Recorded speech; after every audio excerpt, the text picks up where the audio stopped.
Till now we have covered the deadlock.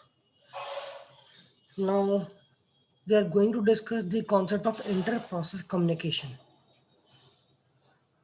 This should be completed with processes itself, but in your syllabus, inter-process communication is mentioned after deadlock. That's why we are discussing the same after deadlock.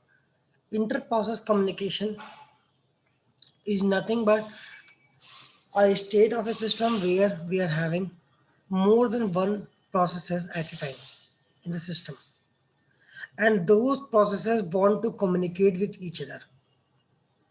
Okay, so this is your slide number 3. Before this, we have discussed process termination, process state diagram, process creation, fork, and all. Okay, so this is the same slide we are discussing, that is slide number 3.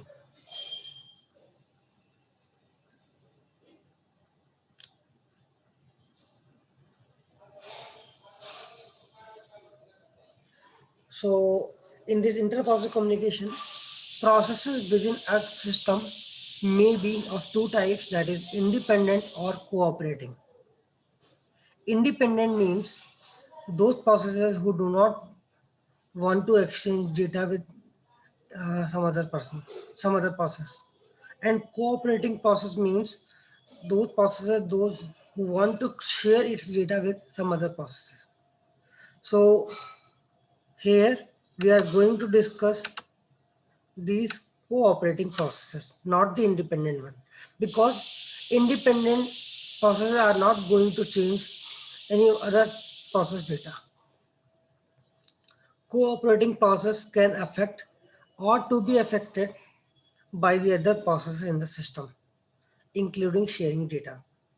Okay, if you are having cooperating processes, that means you are going to change yourself or some other process data.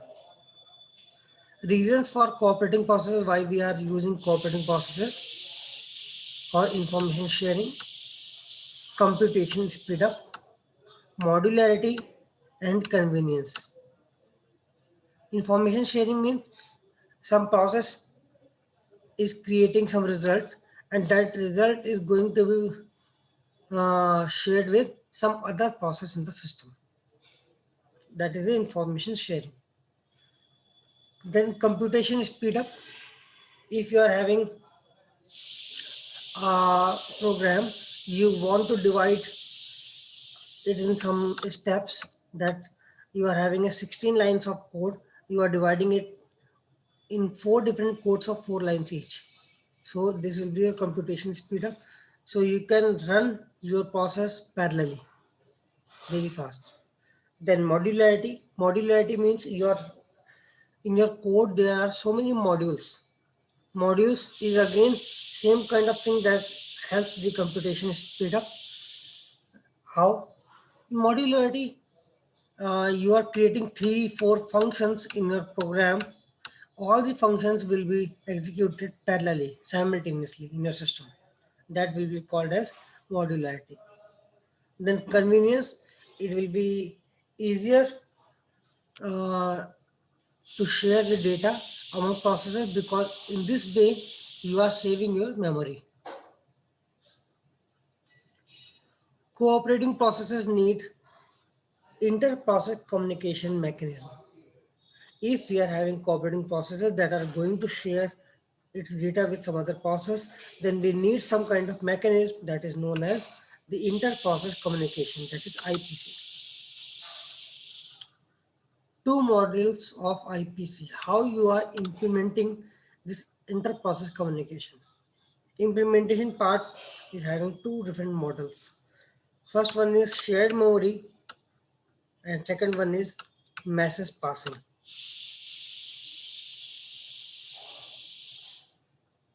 One second, guys.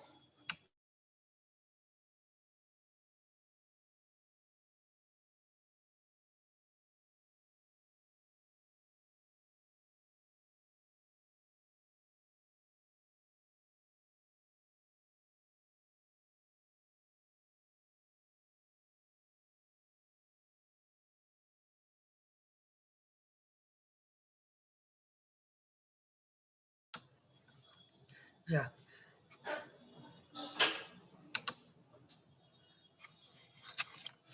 So these are the two models that are communication models, shared memory and message passing. With the help of this diagram, we can differentiate in both. Here in first we are having a shared memory kind of model. This is the complete memory. This block is of memory. In your memory whenever I am talking about, it is your main memory, RAM. So some space will be taken by the kernel, the core services of the operating system. Then in your memory, remaining memory, processes are running. There is a process A and there is a process B in the memory that those are running parallelly, simultaneously in the system. Now process A wants to share some data with process number B. So there will be a common space in the memory where process A can write any values and process B is going to fetch the values from the same shared memory and vice versa. Process B can also write some values here in the shared memory and process A can retrieve these values for their purposes.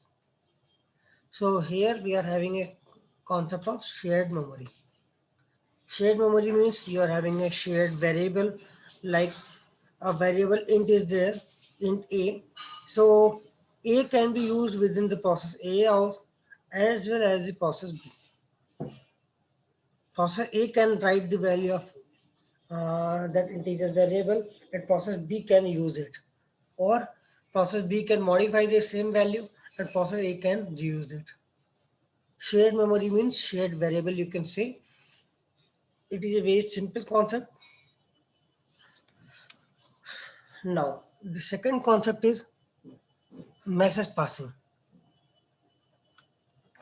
In general, in most of the exams, you will get a problem like this.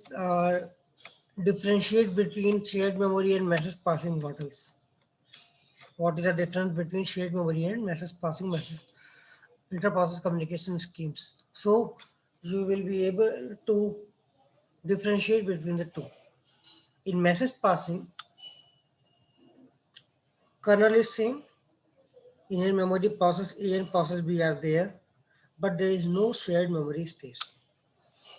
Now,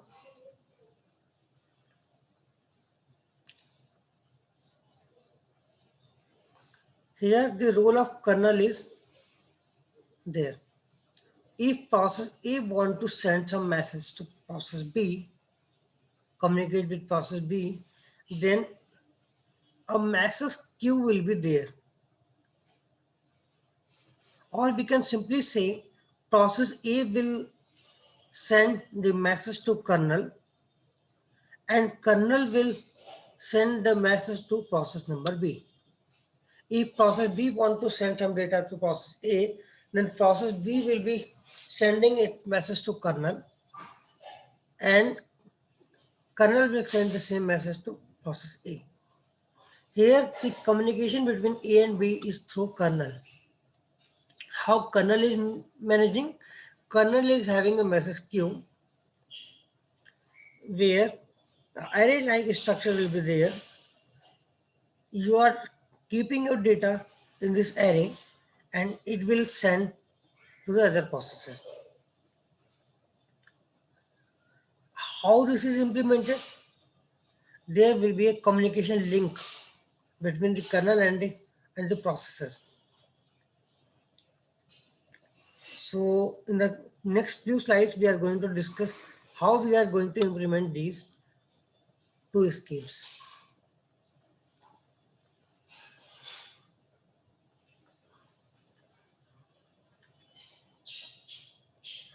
Paradigm for cooperating processes. Producer process produces information that is consumed by a consumer process. With this line, we will have a producer consumer problem that we will discuss in next few classes. So we are not discussing here, that is the producer consumer classes process. Producer means that is generating some data. Consumer means that is going to use the data from the producer.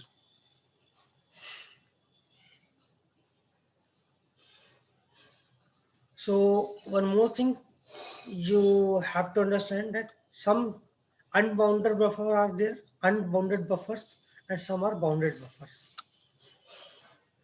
Unbounded buffer means unlimited space. Buffer means space, memory. Unbounded buffer means unlimited memory you are having. Bounded buffer means limited memory you are having. Okay. Unbounded buffer places no practical limit on the size of the buffer or the memory. Producer never waits, consumer waits if there is no buffer to consume. In this case, producer can always write because you are having so much space. Producer can write anything. Okay, it will never have to wait. And the consumer that want to read the data, it have to wait if and only if there is no data to consume. Okay. In bounded buffer, it assumes that there is fixed buffer size length. Producer must have to wait if all buffers are full. If your memory is full, producer have to wait. It cannot write any other data in the buffer. Consumer will wait if there is no buffer to consume. Obviously, consumer have to wait every time if there is no data to consume. Okay, these are the two concepts we will be using in between the different interprocess communication mechanism, unbounded buffer and bounded buffer. Shared memory solution. How you are implementing this shared memory. An area of memory shared among the processors that wish to communicate, that is known as the shared memory. The communication is under the control of the user processes, not the operating system. This line is a must. This line will create a difference. The communication is under the control of the user processes, not the operating system. If two processes want to share some data, then there is no need to use the operating system services in this kind of mechanism. Processes need to communicate with each other, then both the processes must be capable of writing such code. If you want to use this mechanism, that two processes you are writing, you are creating two processes, that two processes want to exchange data with shared memory. So you have to write your code in such a way that it can share the data. Okay, all the things, that communication link, that common shared memory is to be produced by the coder that is going to write the code for those two processes. Okay, major issues is to provide mechanism that will allow the user process to synchronize their actions when they access shared memory. What are the major issue? You have to synchronize your actions. If you are having two processes that we have already discussed in the critical section problem, how you are managing the uh, processes within a system, those are going to write at the same time. This mechanism you have to create by your own using some codes. Synchronization is discussed in Git, that we have already discussed in chapter number 6 and 7. Using semaphore, using Peterson solution, we have discussed. So here it looks simple, shared memory solution, but it is not that much simple because user have to write everything in its code.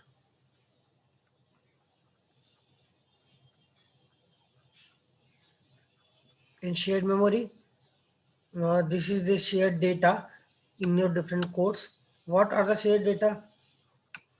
Some buffer size you will take, some structure will be there, some buffer size array will be there where you can write the data, then in, out, whatever you are having, some variables. You have to share those variables with both the processes. You will be having some buffer also. In buffer, you can write any message. Buffer means here we are using an array with some length. In this array, you can write some data, some string, anything you want to write. You can take an array of any type. Here, uh, your array is of type item, item is of type struct. So we are not saying that it should be of a string type, it may be of any type according to your structure. You can write any kind of data. And that buffer is to be shared with both the processes, and both processes can use the buffer. Both the process can write the data, both the process can read the data. But you have to maintain the synchronization. That's why we are using these two additional variables in and out. Like we have discussed, turn variable, whether the turn value is 0 or 1 will depend which process is going to write its data. Okay.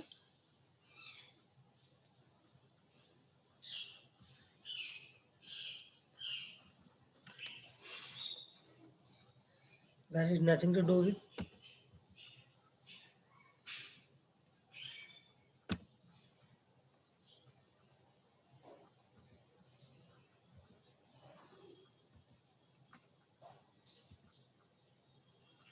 Yeah. Next thing is message passing scheme.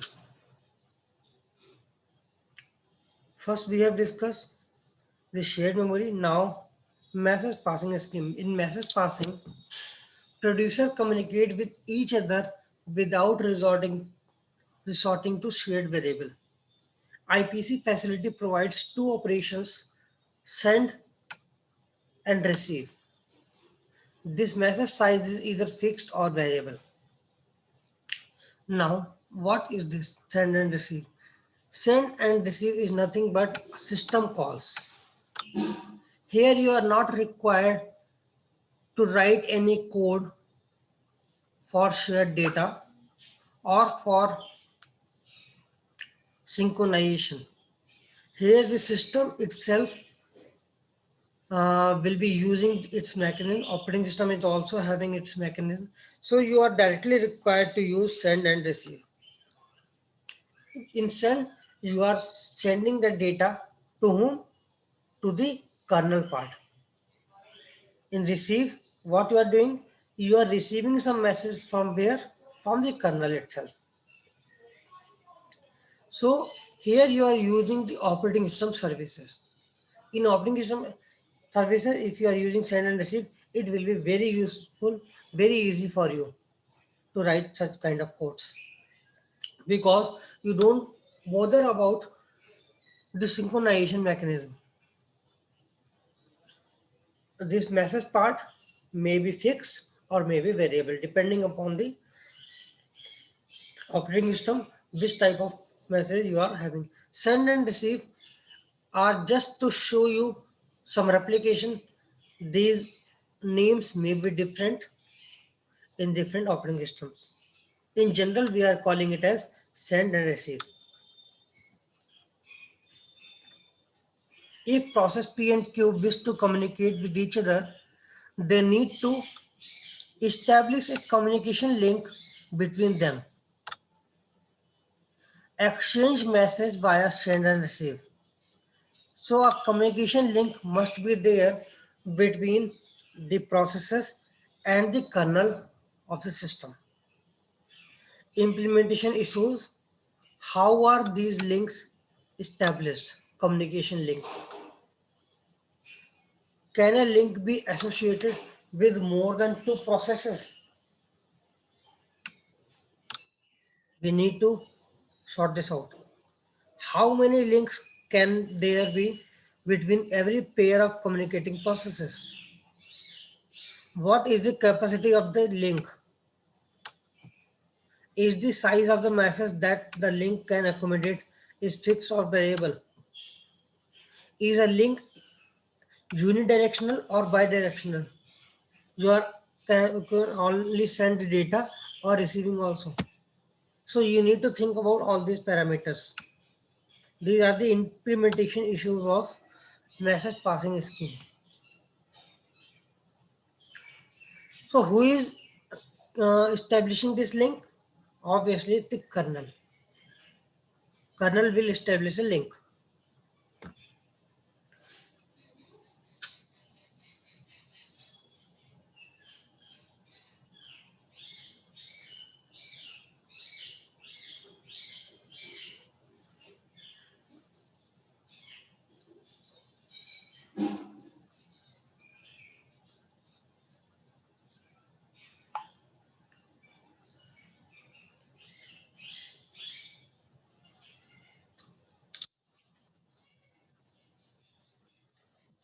Implementation of communication link, physical and logical.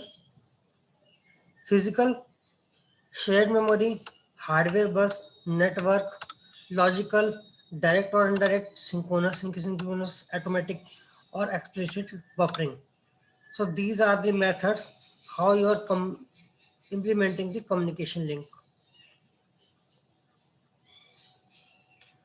Now we are going to discuss each of them, but these are not that much important individually. That's why we are only uh, checking the mechanism how this shared memory, how this network direct on direct are working. So first we are depending upon the logical communication link, not the physical one. Physical one means uh, you are using some physical medium like your cables. Here you can use shared memory, some hardware bus you can use, and network obviously over LAN you can use. But we are not going through all those hardware part. We are only going to discuss the logical communication link within a system. Direct communication. Process must name each other explicitly. How you can send the message. One process send P message. That means send a message to process P. Send this message to process P. Process Q can use this kind of uh, system call. Then receive Q message. Receive a message from process Q. Okay. So process P can use this kind of system call. This is the direct communication. Properties of communication link. Links are established automatically. A link is associated with exactly one pair of communicating processes. Between each pair, there is exactly one link. The link may be unidirectional, but is usually bidirectional. So here, process P and Q communicate with each other. Process P is sending data, process Q is receiving data, or vice versa. No other process R is involved in between these two. So it is called as the direct communication. Then the indirect communication. Messages are directed and received from mailboxes, also referred to as ports. Each port, each mailbox has a unique ID. Process can communicate only if they share a mailbox. So process P is there, process Q is there, some mailbox is there. Process P is sending this data to this mailbox. Process Q is fetching this data from mailbox. Each mailbox has a unique ID. Each mailbox is shared between the processes. Properties of communication link. Link established only if process share a common mailbox. A link may be associated with many processes. Each pair of processes may share several communication links. Link may be unidirectional or bidirectional. Queue can also share one more mailbox with process R. This can also be done.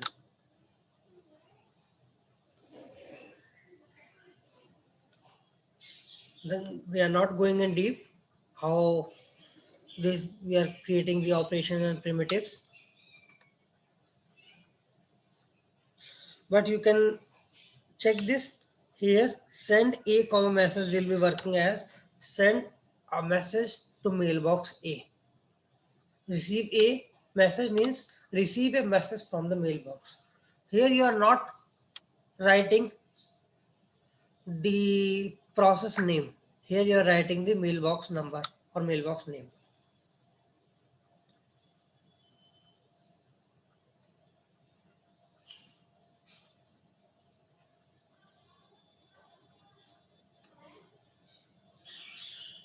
Synchronization. Message passing may be either blocking or non-blocking. Blocking is considered as synchronization. Non-blocking is considered as asynchronous. Blocking and non-blocking. Now, what is this blocking and non-blocking? Blocking send. The sender is blocked until the message is received. So here we are having a feedback kind of delivery. Whenever sender is sending some data, receiver will be sending some acknowledgement. If receiver is acknowledging that it has got the data, then only the sender is required to send other message. Otherwise, sender will have to block itself. Sender is blocked until the message is received. Blocking receive. The receiver is blocked until a message is available. If there is no message, no other process is sending some data, then receiver will be blocked at that time. They are not sending and receiving all the times. They are not using the system resources at that time. Non-blocking is considered as asynchronous. Non-blocking send means the sender sends the message and continue. Sender is sending the data and continue. Every time sender can send the data, whether it is delivered or not, it is not worried about that thing. Non-blocking receive, the receiver receives a valid message or the null message. It is always receiving. If there is a message, then it will be receiving the valid message. If there will not be any message, it will be receiving null messages, null values.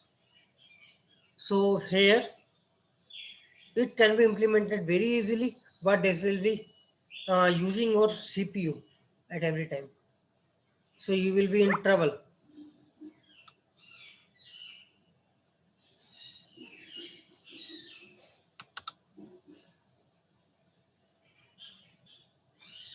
Different combinations are possible. If both send and receive are blocking, we have a Rangevius. This is a concept when both send and receive are blocking.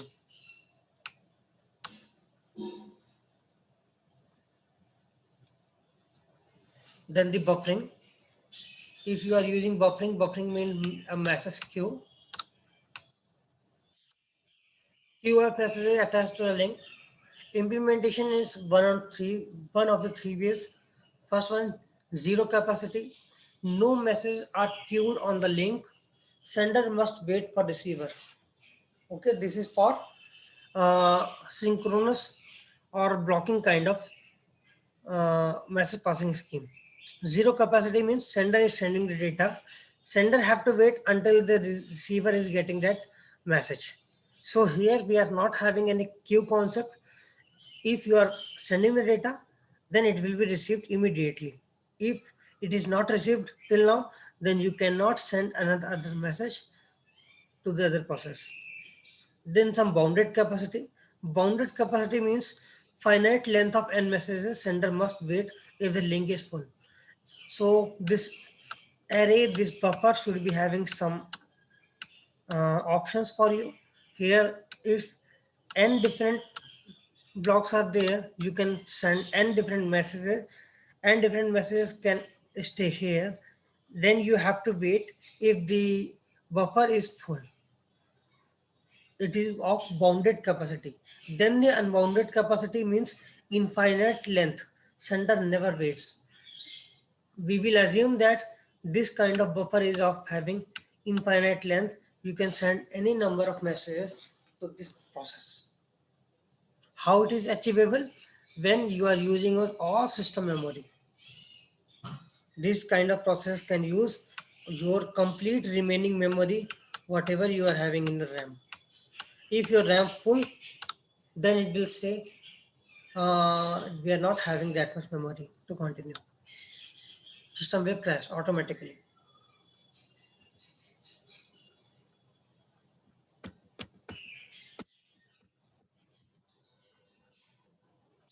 So this is all about the inter-process communication. Now, if you are having any doubt, you may raise your hand.